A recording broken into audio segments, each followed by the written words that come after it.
Bismillahirrahmanirrahim. Assalamualaikum warahmatullahi wabarakatuh.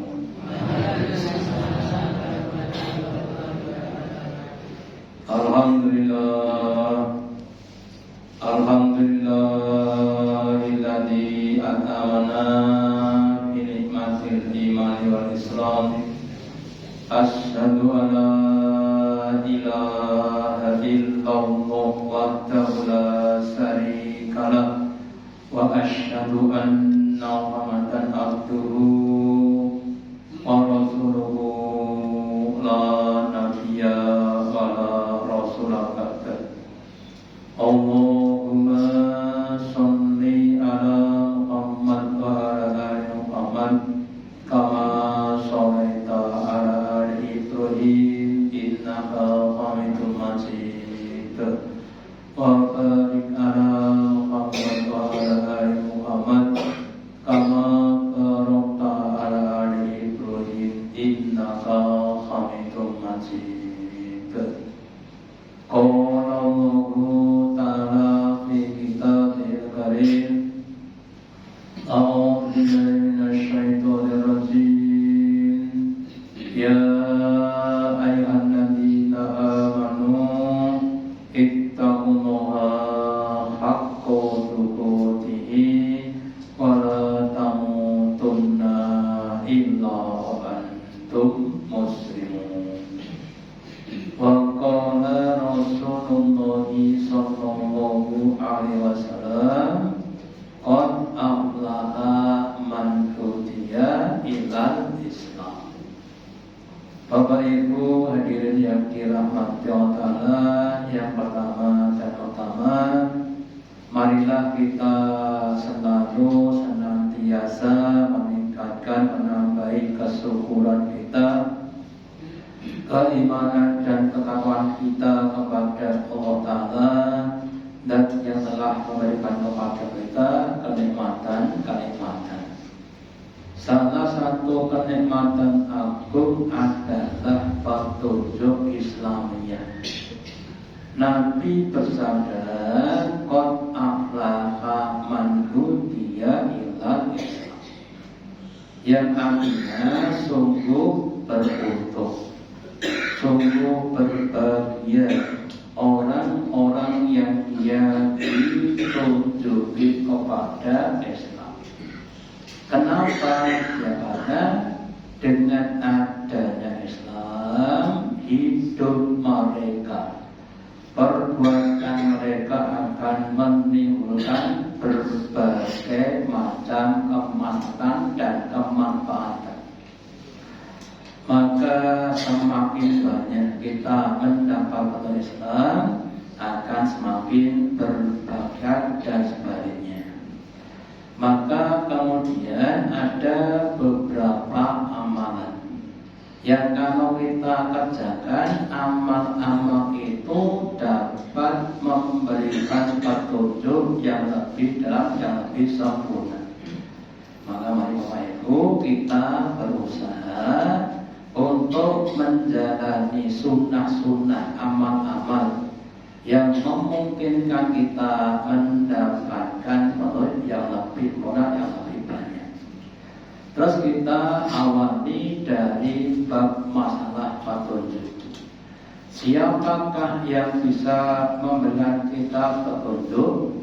Pada hakikatnya yang dapat dengan petunjuk adalah hanya Allah Ta'ala. Maka di dalam surat Al-Kahfi ayat yang ke-17 Allah berkata atau berfirman, "Man yahdihillahu wal muhtad." Barang siapa yang ditunjuki Allah, maka dia adalah orang yang mendapat petunjuk. Dan sebenarnya wa man yudlil lahu ayatan. Dan barang siapa yang dia disesatkan Allah, maka dia tidak akan mendapatkan wali penolong yang dapat memberikan petunjuk. Pada zaman Nabi ada orang namanya namanya Abu Bakar Abu Lahab.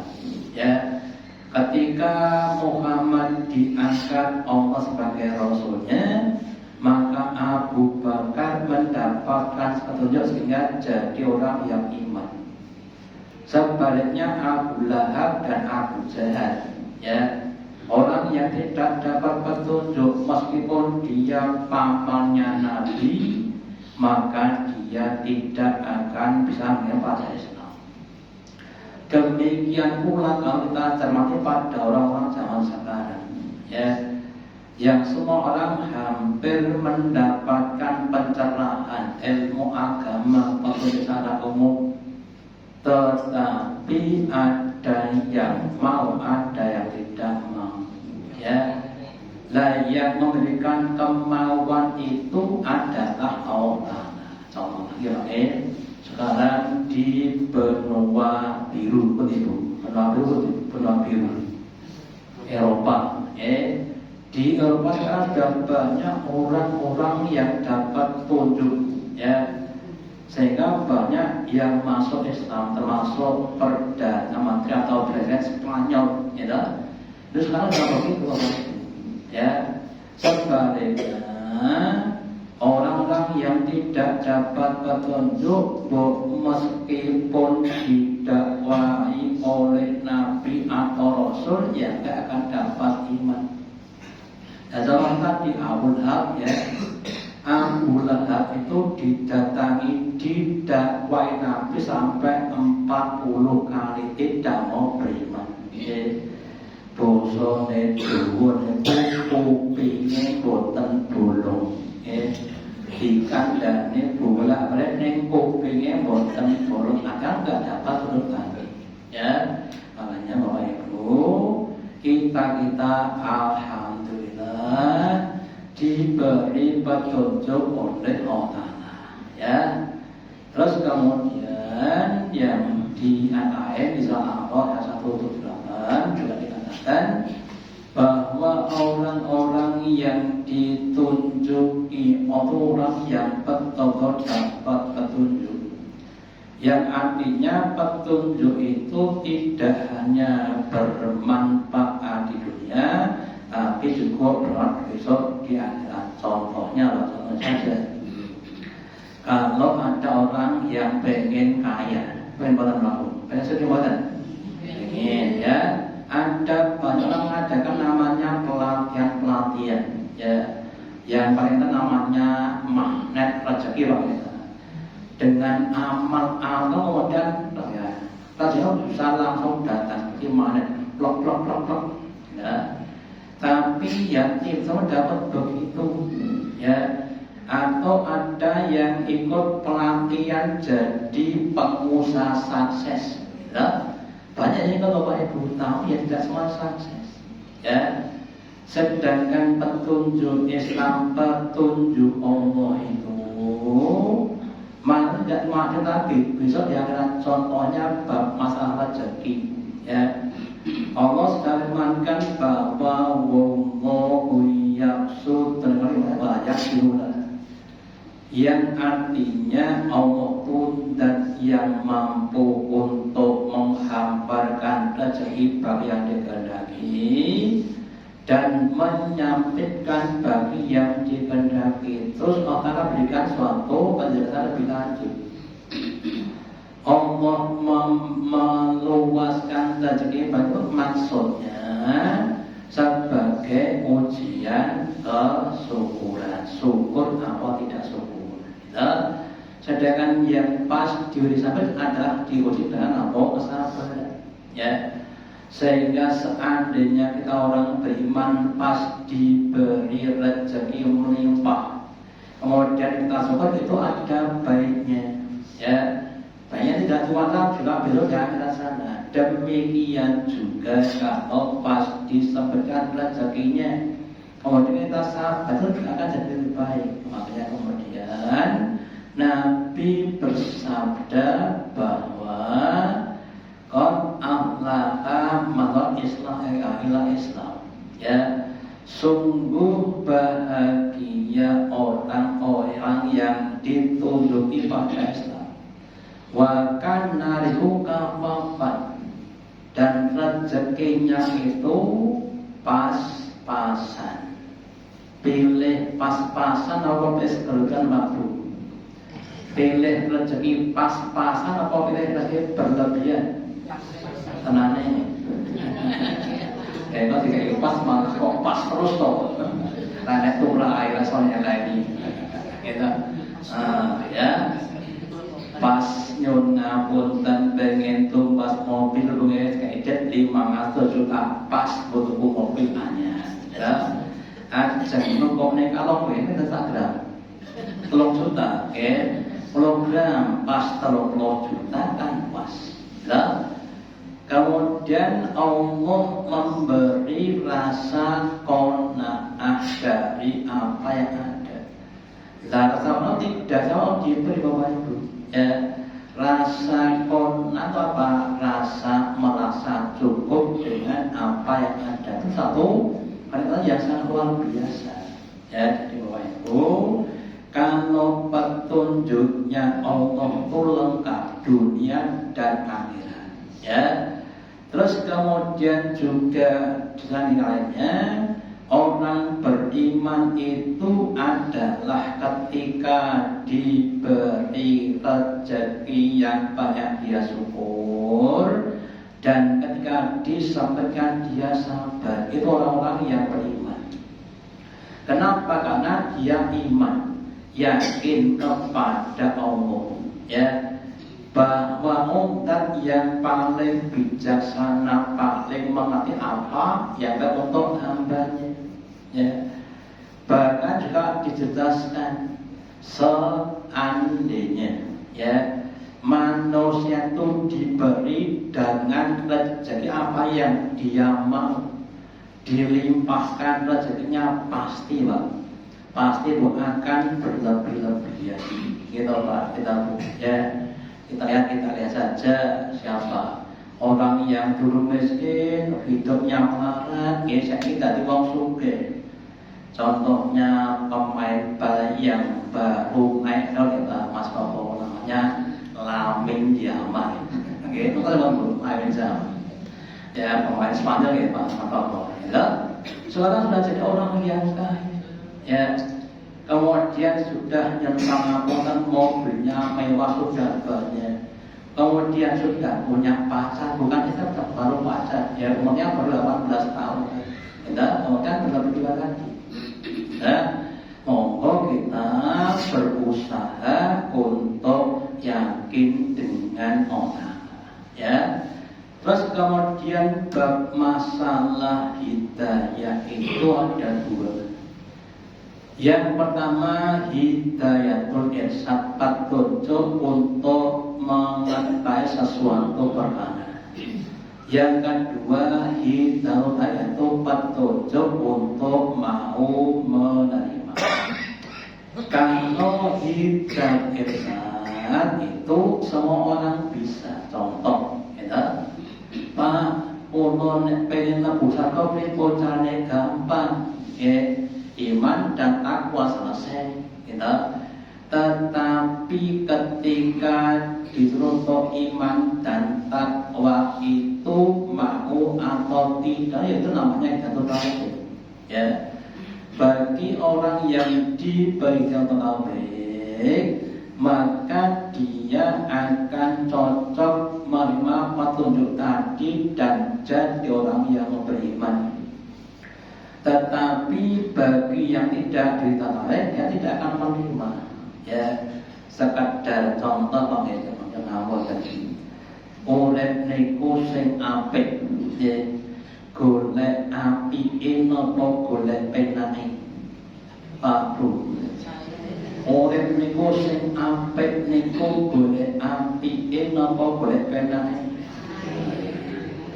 Nek apike habis makan itu minumnya air putih apa air teh? Enak kadang-kadang nyandai dia-dia ini wah. Sama Bapak Ibu memang tidak mudah Pak. Ya, kalau kepada tingkatan praktek itu kadang tidak mudah. Bagi bagi bapak-bapak ya. So pertama tuh yang paling utama didoakan oleh malaikat dan diberi rahmat oleh Allah. Itu sob yang pertama bagi bapak-bapak ya. Tapi kadang orang tuh datang di sob pertama memang tidak mudah ya. Senake komat burung amin. Oke, pada soalnya duhur gitu. Ya, yang membuat semuanya berusaha untuk bisa mendapat hidayah taufik. Maka di dalam surat Al-Qasas Allah menyatakan bila taufik sekelas Nabi saja tidak mampu untuk memberi hidayah taufik. Ya. Allah firmankan, wahai Muhammad, innaka la tahdi man ahbabta. Sesungguhnya Muhammad itu tidak bisa memberikan petunjuk kepada orang yang kau cintai. Siapa? Maksudnya adalah Abu Thalib, pamannya Nabi yang sudah berjuang membela Nabi mati-matian. Tetapi ketika mau meninggal dunia, pamannya Nabi itu tidak mendapat petunjuk, sehingga mati dalam keadaan kafir. Ya, padahal dia sudah membantu Nabi.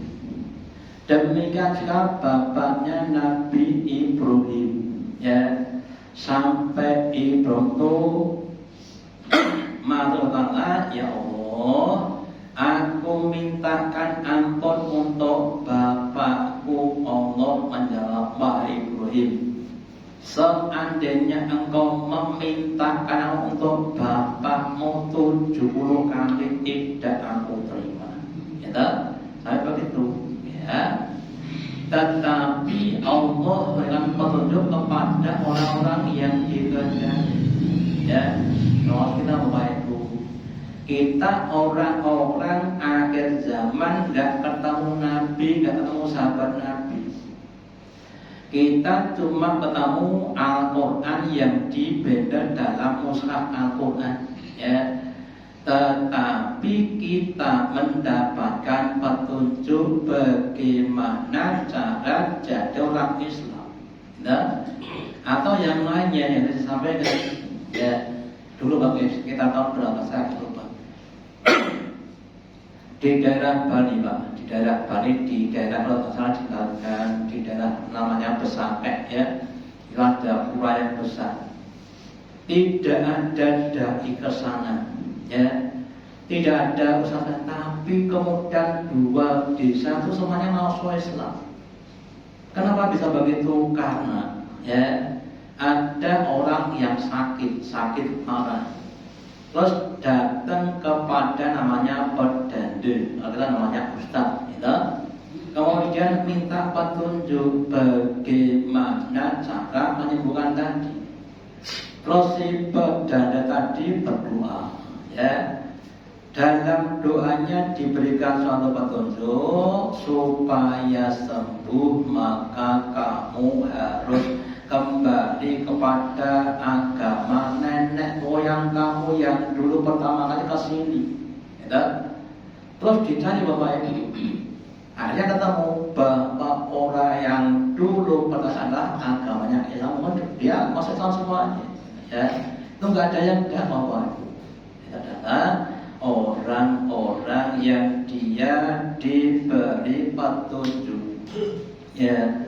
Sedangkan yang tidak diberi petunjuk meskipun dia adalah keluarga Nabi ya, ibunya Nabi atau bapaknya Nabi atau anaknya atau punanya Nabi ya, yang tidak dapat Islam lagi ya. Makanya kita Bapak Ibu sekali lagi harus bersyukur kita ini ditunjuki kepada Islam.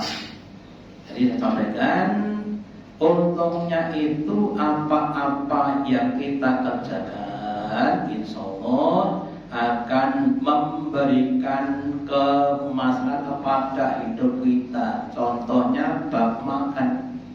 Ya, kenapa kita kok hanya dituntut makan yang halal, yang thayyib, tidak boleh berlebihan, ya, pakai basmalah dan sebagainya.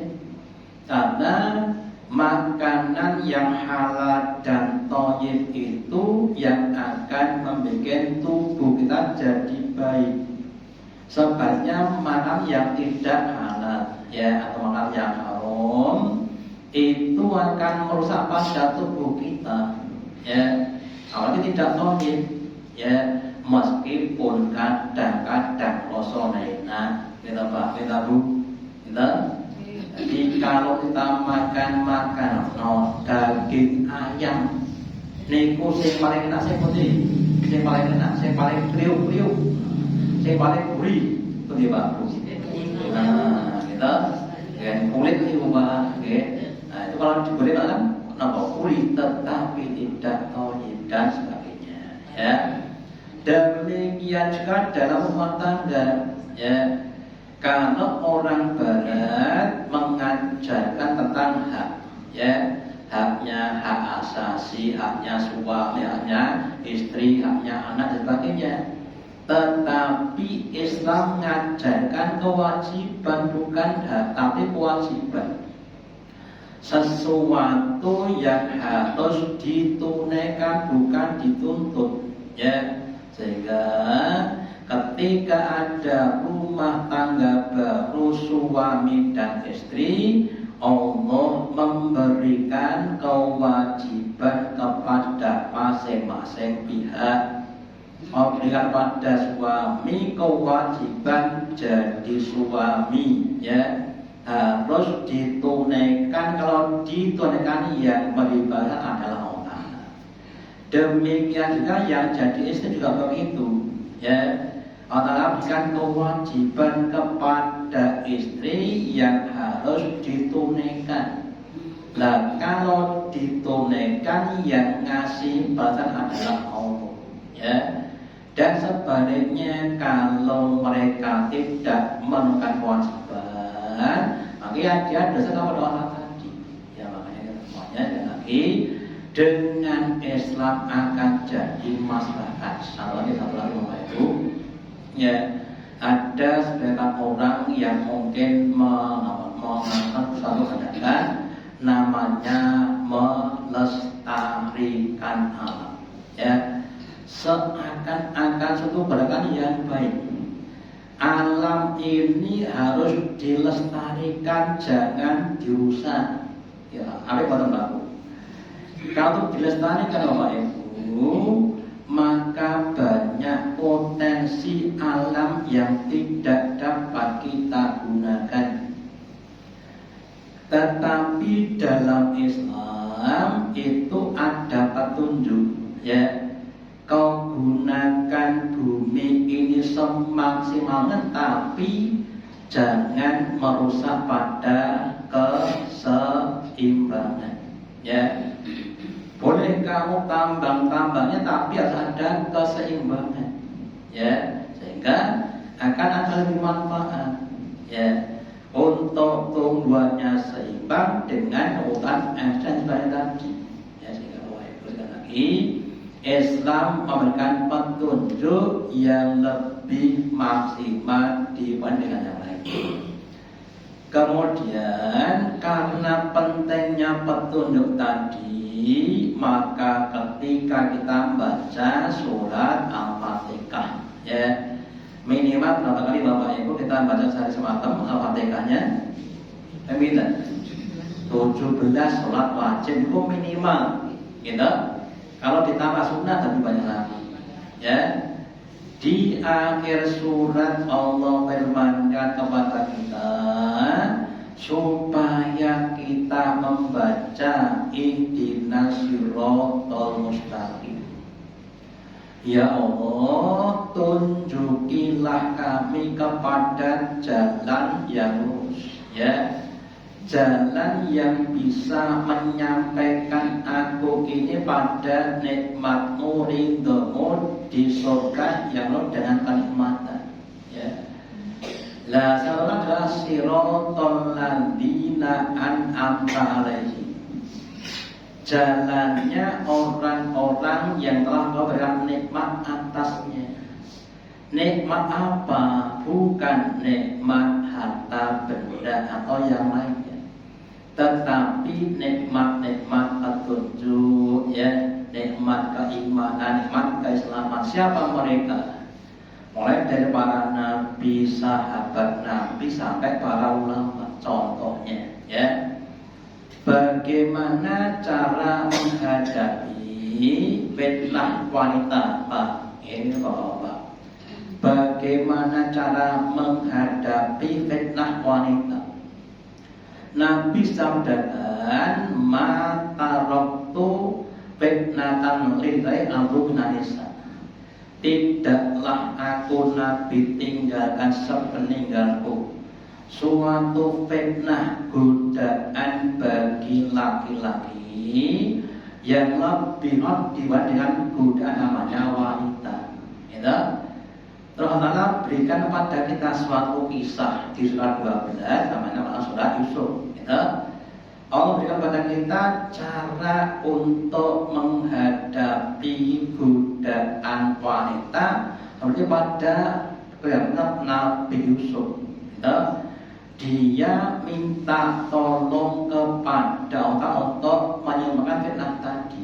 Ya, sehingga saya monggo ketika digoda wanita bagaimana kita seperti Nabi Yusuf ketika menghadapi godaan berupa harta yang melimpah ruah, ya, dijadikan presiden rumah tangga, harta melimpah. Terus gimana cara menghadapi fitnah harta yang melimpah? Maka Allah berikan pada kita kisahnya Nabi Sulaiman, ya, bagaimana mensikapi harta tadi.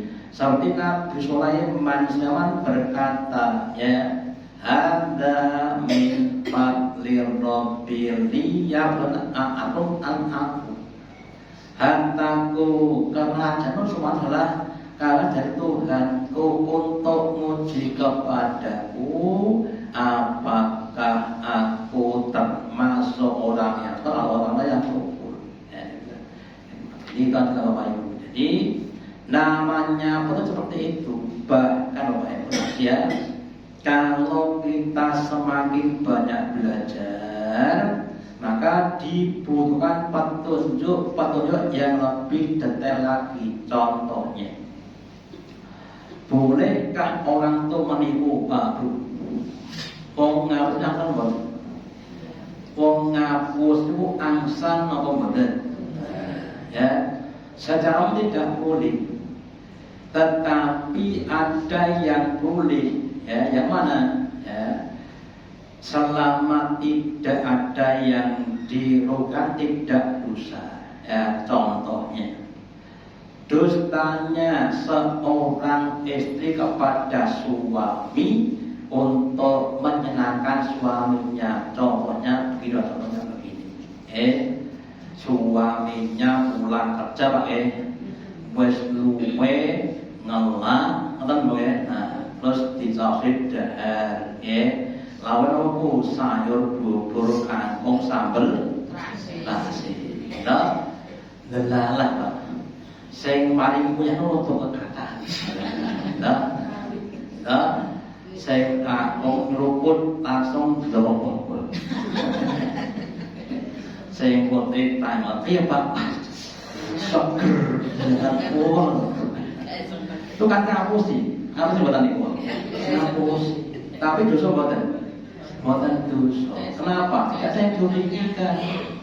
Ya.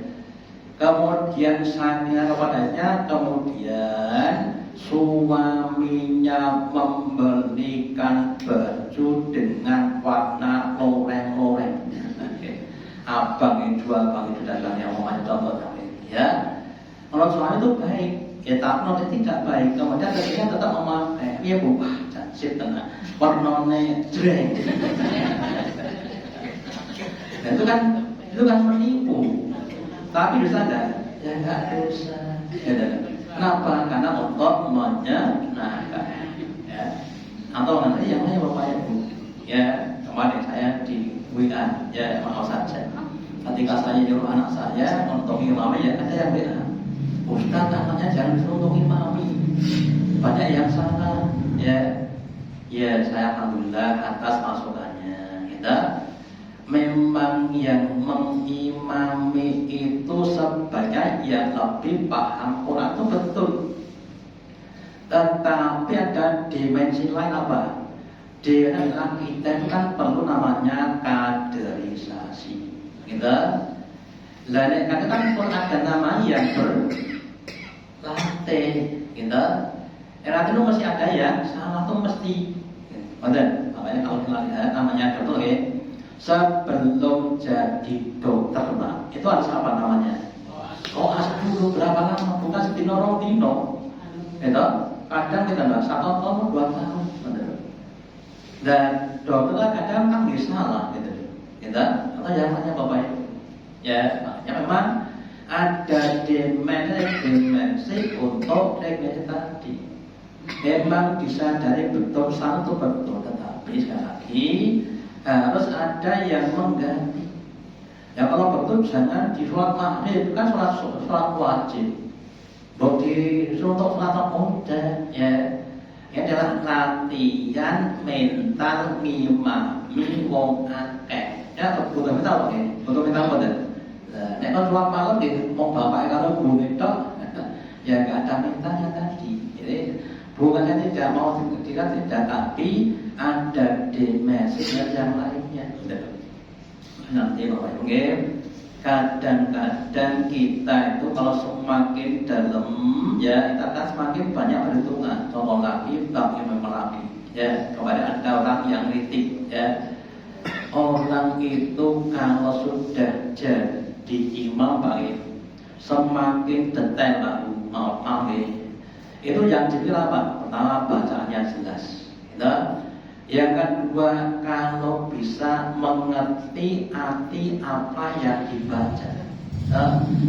Yang ketiga, harus membaca suatu apa? Allah ada di hadapannya. Ya, lah kadang Pak, setan tuh bodohnya gitu. Nek lagi gudung gon bacaan, gon pikiran, gitu. Bacanya bagus, tapi pikirannya tekan mendidih, gimana Pak? Bacanya bagus, tapi pikirannya tekan mendidih, kan betul Pak? Ada. Kalau nggak gitu, bacaannya bagus, ya pikirannya kami, kemudian apa ya kepada, ya di tengah tuh keluar air loh, liur dulu. Ada kan data polo itu sih, ini ngamin data bukan kan Pak? Kan saya sering gitu, ya. Ini kan dana apa itu?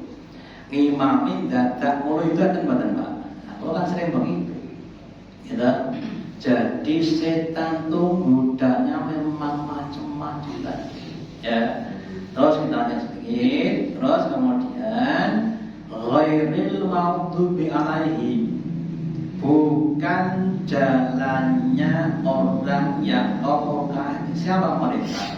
Nah orang-orang Yahudi lalu dimulai karena mereka tahu tapi tidak mau. Ngerti ini ragil betul. Ya tak? Kenapa? Karena gengsi. Ya, dia tahu Islam itu benar tapi dia tidak mau karena dia gengsi. Ya, sehingga dia tidak mau Islam. Dan bukan orang yang lebih makna orang yang dia tidak tahu tetapi melakukan apa yang dia tidak tahu. Sehingga itu semakin banyak kita mengucapkan hal ini, moga-moga semakin diberi petunjuk yang lebih sempurna. Ya, contoh sedikit lagi bab masalah sholat. Ya. Ketika dikumandangkan adzan, ada yang datangnya setelah adzan, kita Pak, topat adzan boten, setelah papat adzan boten, setelah makan adzan boten, rasulat adzan boten, ya, atau yang lainnya bab ngaji, kita Pak, saya sampaikan berapa kali ya, ada 3 orang datang ke majelis Nabi, yang satu ke depan, yang satu depan pintu, yang satu di luar sana, itu kan beda-beda nanti, ya, atau yang lainnya Bapak Ibu. Nah nanti Bapak Ibu, semakin kita banyak mengaji, diharapkan kita akan semakin mendapatkan petunjuk-petunjuk. Kalau sekarang mungkin kita baru pada tingkatan primer, tingkatan wajib tok, ya, maka nanti bisa jadi terus ditambah yang sunnah-sunnah. Kita digemarkan untuk menunaikan amal sunnah, puasa sunnah, sholat sunnah. Terus nanti digemarkan pada fadilah, ya, sholat yang fadilah, yang utama dan sebagainya, sehingga nanti diharapkan kita akan meninggalkan dunia fana ini dalam keadaan husnul khotimah, di puncak-puncak kebaikan. Demikian yang saya sudah manfaatnya. Allahumma taqabbal minna innaka antas samiul alim wa tub alaina innaka antat tawwabur rahim. Wassalamualaikum warahmatullahi wabarakatuh.